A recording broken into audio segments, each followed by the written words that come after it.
Honestly, you don't even want to know what kind of contraption I had to come up with just so this would stay. I'm not even telling, because it's that bad. I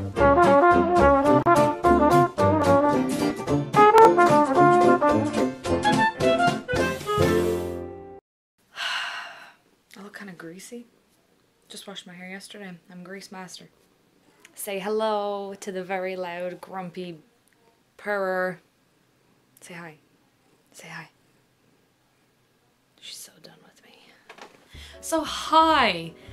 Oh my god. I was thinking of, you know, how to roll into theater related stuff that isn't, you know, directing diaries, and what I want to do is, you know, as I grow with knowledge and experience, I hope to put out some, you know, basic theater 101 kind of videos.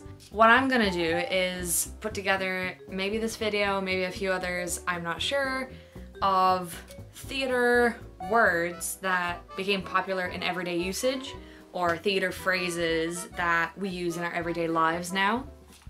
And some of them are obviously a bit more obscure or archaic or more academic.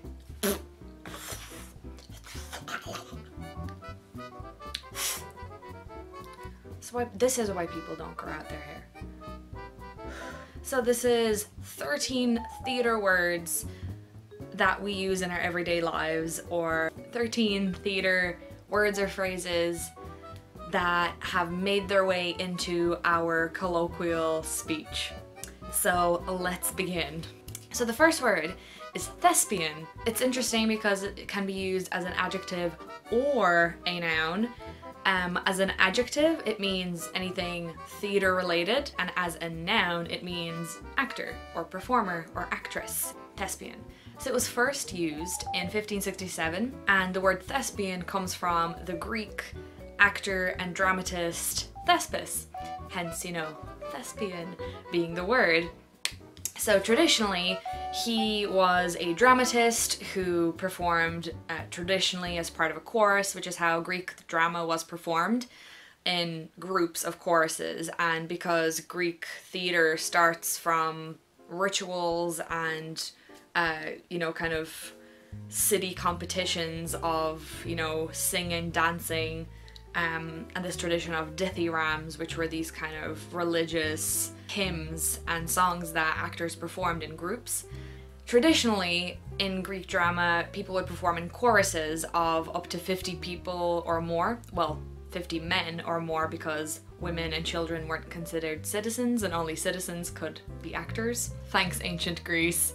According to legend, you know, Thespis was a dramatist and he performed as part of these choruses, and one day he decided to write some roles and dialogue independent to the chorus's parts, therefore creating the first individual lines and roles, and therefore, because he performed in his own plays that he then wrote, he became the first actor, and therefore we have the word thespian, because Thespis became the first actor.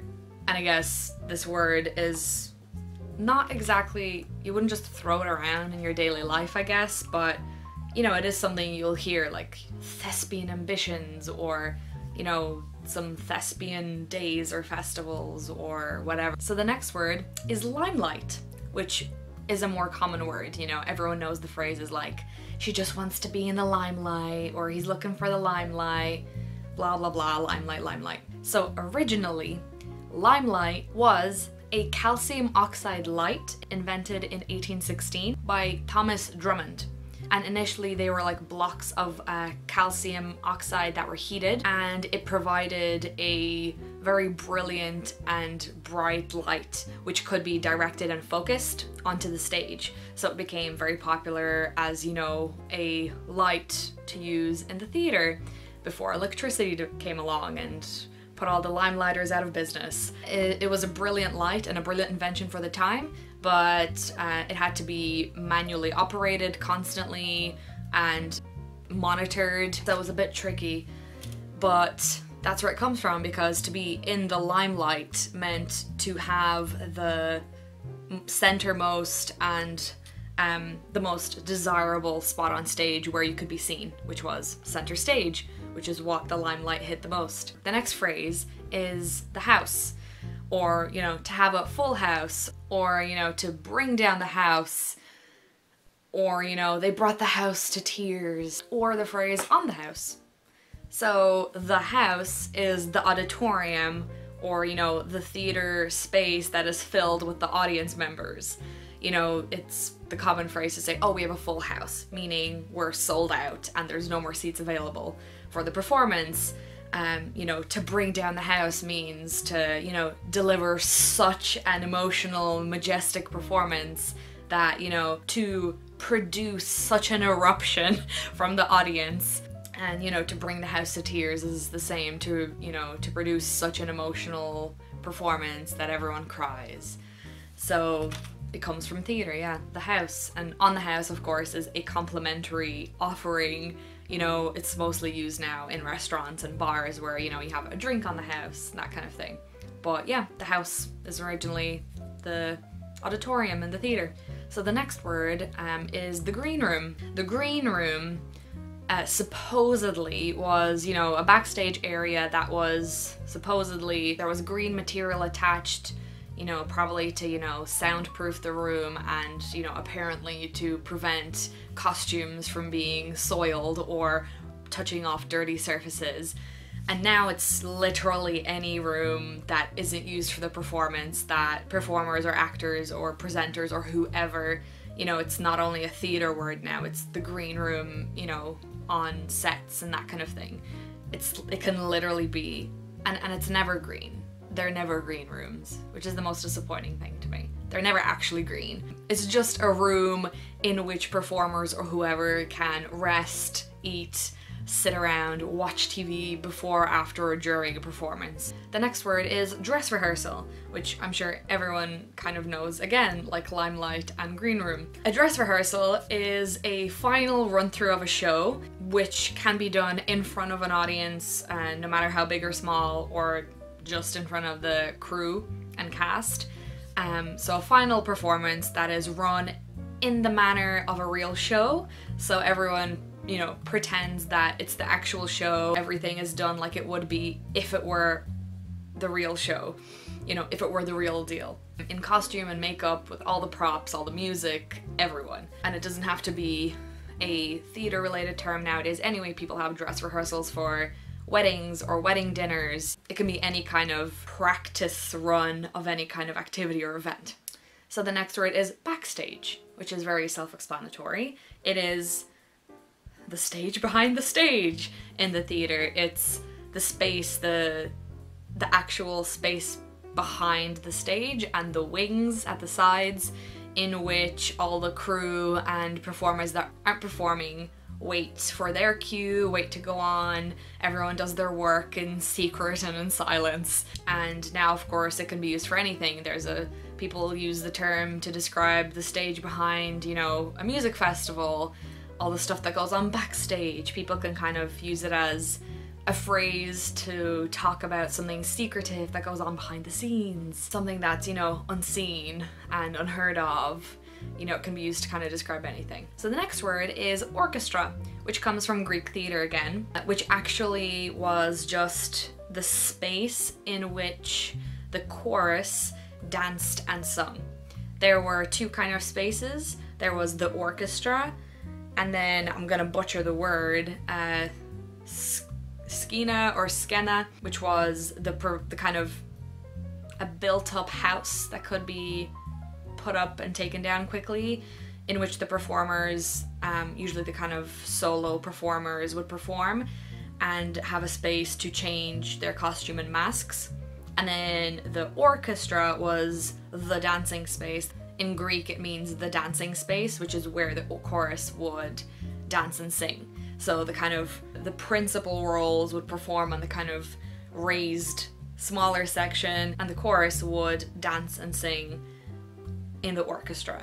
You know, eventually it became that front space where, you know, musicians would play, people sang, and I guess it just became the space in which music is played, and it became an actual thing then, which is, you know, the orchestra. And it's not only a space now, it's an actual thing, a collective of musicians. The next word is catharsis. You need catharsis. That's right. You need to cathart your brains out. Cathart all over the place. To have catharsis, or to cathart, means to, you know, to purge yourself, to cleanse yourself of something. And it comes from Aristotle's Poetics, which was a collection of writings he did on poetry and drama. It is one of his reasons for watching drama. So audiences would come and see the tragedies, which were, you know, very popular back in the day of ancient Greece. They would experience catharsis by purging the negative emotions within themselves after watching some kind of traumatic or gory or both or monstrous event, which is what tragedies are about, right? Say, for example, after watching Oedipus, where, you know, the principal role would, you know, gorge out his eyes after finding out he married his mother and killed his father, and, you know, there's always murder, that kind of thing. So Aristotle believed that people had to see this on stage so that they could be, you know, cleansed and purged of these emotions and ideas and feelings by seeing someone else, you know, imaginary do it, so that they wouldn't bring that with them in their life or ever, you know, experience those negative emotions outside of the dramatic space, hopefully. It's not recommended to gouge out your eyes and kill your mother and father and children, so please don't. That's where that comes from. You can thank Aristotle for that. Moving on smoothly, the term the Oedipal complex, or the Oedipus complex. And I know people say that word differently, but I'm used to hearing Oedipus and I'm gonna say Oedipus. So the Oedipus complex is a psychoanalytical term coined by Sigmund Freud, or fantastic Sigmund. He's not. It was Freud's psychoanalytic theory, I could not say that word, psychoanalytic theory, in which the son would have a secret sexual desire for the mother and a hatred and jealousy for the father. Yeah, so Oedipus is a Sophocles play, Oedipus Rex, from the 5th century BC, in which Oedipus becomes king and later finds out, you know, spoilers alert, that he has killed his father, married his mother, had children with her, and then he gouges out his eyes and murder. Because, you know, he was a literal motherfucker. Yeah. So, you know, Freud comes along with all his fantastic theories of penis envy and, you know, the Oedipus complex, and says that in a family of a father, son, and mother, the son experiences sexual desires towards the mother as the first female figure in his life or whatever, and kind of experiences feelings of jealousy and envy towards the dominance and ownership of the mother. I'm gonna read out Freud's quote from his 1899 book of The Interpretation of Dreams, in which he talks about it, and he makes an interesting statement which is just awful. So Freud says, "It is the fate of all of us, perhaps, to direct our first sexual impulse towards our mother, and our first hatred and our first murderous wish against our father. Our dreams convince us that this is so." So that's Freud for you. That kind of, I know that one doesn't exactly come from drama, but, you know, it comes from drama, an ancient Greek play from which a character came, from which a crazy psychoanalyst took his name and made this complex. And then there's the opposite, actually, which is the Electra complex, which is reversed for, like, a girl or the daughter, in which she experiences, you know, sexual desire for her father and a hatred and jealousy for the mother. So yeah. So the next phrase is Deus ex machina, which literally translates as a god from a machine, which is just a plot device used again in Greek theater, in which literally an actor playing God would be like lowered onto the stage by a sort of crane, you know, to kind of resolve a crisis or resolve the plot, you know, magically and suddenly, and everything would be solved because that's what the gods did, apparently. The Urban Dictionary just describes Deus Ex Machina phenomenon, or the phenomenon, as a bullshit way of saving a character. Very accurate. You know, it's that whole, you know, that she and him are so in love and oh, they cannot be together, but then his wife dies in a car accident and then they're free to be together and it's all good. Or, you know, someone's stranded on an island and oh look, it's a ship coming to save them from out of nowhere and it's all good in the end. That kind of thing, you know, like just something spontaneous and just magical happens and everyone's just saved. Like there's an argument that, you know, the eagles in Lord of the Rings were sort of like the Deus Ex Machina. You know, it's debatable because they do kind of just come when, you know, it's the worst. You know, everything is on fire and everyone's dying and the poor elves are being slaughtered and, you know, there's no more hope and the orcs are taking over everything. But no, here come the eagles and save everyone and everything. Perhaps they are one. So is that Blame the Greeks, where they would literally, you know, lower a god onto the stage to be like, your problems are solved! I am here! I'm gonna magic this away with my god powers. And the last phrase, which does come from theatre, again, is break a leg. The most famous theatre term, I guess, which everyone must know, which everyone kind of uses and jokes about, you know, when someone wishes them good luck and they say, don't you mean break a leg? You wish someone break a leg instead of saying good luck, because the theatre business or the theatre people are traditionally very superstitious. In the theatre building, you would never say the word Macbeth because it would bring bad luck. And likewise with, you know, wishing someone good luck before they go on, if there was a belief in the supernatural or in like evil spirits, you know, it was thought that if you wish the opposite, then this evil spirits wouldn't be provoked to do something bad to them because you had wished upon them a broken leg. I found a few interesting like sources or theories from where the phrase to break a leg might come from, which I thought were really interesting, which I'm gonna, you know, give to you right now. So the very simple one is people just think like, you know, bowing involved, you know, in the past a curtsy, a kind of bend of the knees, you know, so it would literally mean like, you know, to bow you'd have to kind of break the leg. You'd have to break a leg to bow. Then there's the other popular theory that during the vaudeville kind of time in the theatre, that the edge of the stage would be marked and it was called the leg line, so performers had to stand behind the leg line and you would only be paid if you actually performed that night. So, you know, all the performers waited behind the leg line or, you know, whatever to go on and, you know, have their go at performing and be paid. People would wish them, you know, to break a leg, to, you know, step over the leg line so that they could firstly perform and secondly get paid. So that's another theory. Then there's a theory that apparently the Greeks didn't clap for performances, they would stomp their feet loudly. So, you know, if you stomp your feet too much, you'd break them, I guess. And I really liked this one, even though it's so stupid and it is like proven false, but it was just a little interesting one where some people think that to break one's leg, or, you know, the wishing of